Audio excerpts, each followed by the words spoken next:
কাছে আমরা যে যা মনস্কামনা নিয়ে আসি, মা কিন্তু সেই ভক্তের মনস্কামনা পূর্ণ করবে যদি আসল ভক্ত হয়।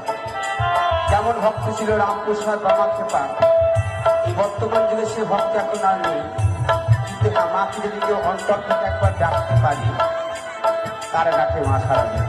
তাই মাকে বললেন